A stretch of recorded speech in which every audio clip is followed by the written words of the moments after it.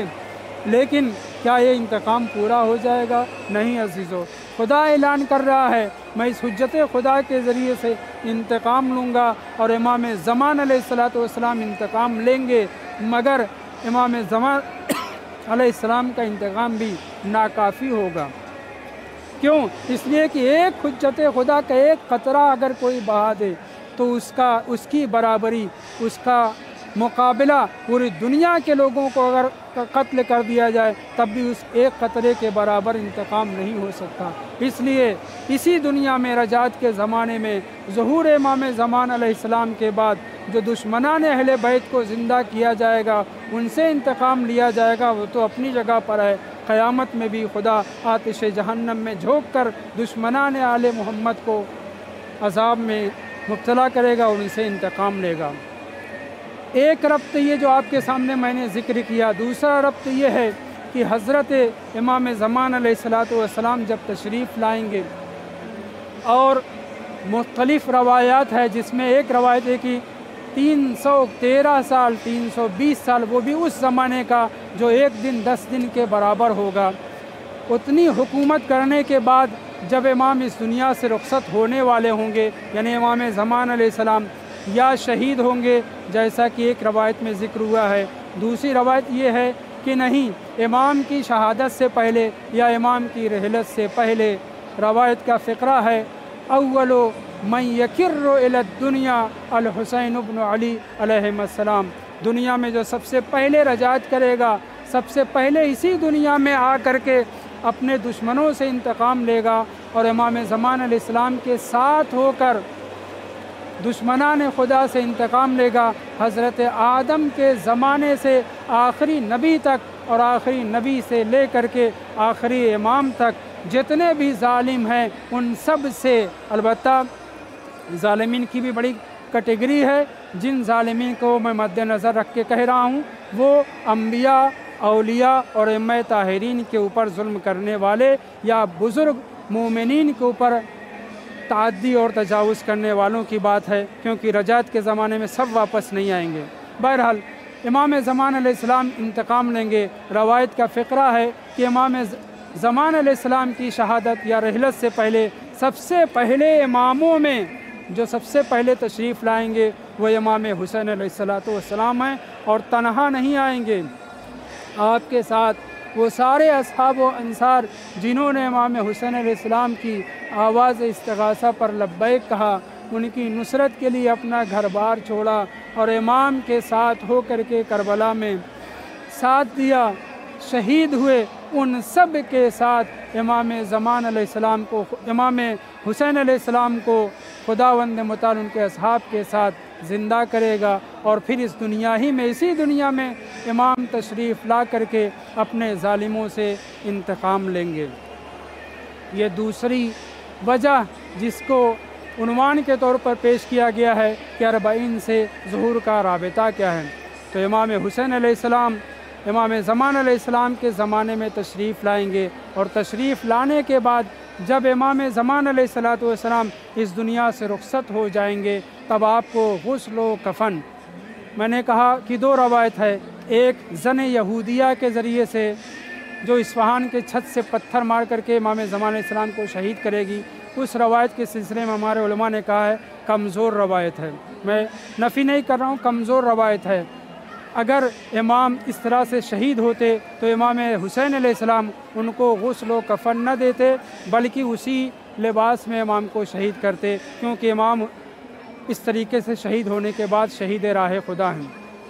لیکن دوسری روایت یہ کہتی ہے کہ امام اپنی طبیعی اس دنیا سے رخصت ہوں گے، امام حسین علیہ السلام اپنے ہاتھوں سے آپ کو غسل و کفن دیں گے، اور پھر امام حسین علیہ السلام نماز جنازہ پڑھا کر مومنین کے ہمراہ انہیں سپرد لحد کریں گے۔ پھر دوسری مرتبہ جب بہت دنوں کے بعد قیامت آنے سے پہلے امام زمان علیہ السلام تشریف لائیں گے، تب انہیں شہادت کا درجہ ملے گا، کیونکہ روایت آٹھویں امام سے بھی موجود ہے، دوسرے امام سے بھی موجود ہے، ما منا الا مقتول او مسموم، ہم اہل بیت میں سے کوئی ایسا نہیں ہے جسے یا زہر سے شہید کیا گیا ہے یا تلوار سے شہید کیا گیا ہے۔ رسول اسلام بھی زہر سے شہید ہوئے، جناب سیدہ اس ملعون خبیث کے ہاتھوں ضربت کھا کر کے شہید ہوئیں، مولا امیر المومنین علیہ السلام بھی شہید ہوئے، امام حسن علیہ السلام کو بھی زہر دے کر شہید کیا گیا، اور پھر امام حسین علیہ السلام کو کربلا کے میدان میں 3 دن کا بھوکا پیاسا تڑپا تڑپا کے شہید کیا گیا۔ آج زائرین، آج مومنین جو امام حسین علیہ السلام کی زیارت کے لیے آ رہے ہیں، وہ مومنین جو کربلا پہنچ رہے ہیں کتنے خوش نصیب ہیں۔ یوں تو سارے مومنین، سارے اہل بیت کے چاہنے والے جو صرف دل میں تمنا زیارت امام حسین علیہ السلام رکھتے ہیں، خداوند متعال ان کی بھی زیارت کو قبول کرتا ہے، انہیں بھی بے پناہ اجر و ثواب عطا کرتا ہے۔ لیکن ان مومنین کا کیا کہنا جو آج کے دن 40 کے دن غریب زہرا صلوات اللہ علیہا کی خدمت میں پہنچے ہیں اور قریب جا کر قبر امام حسین علیہ السلام کی زیارت کر رہے ہیں اور کہہ رہے ہیں صلی اللہ علیہ یا ابا عبداللہ، السلام علیک یا ابا عبداللہ، انا للہ و انا الیہ راجعون۔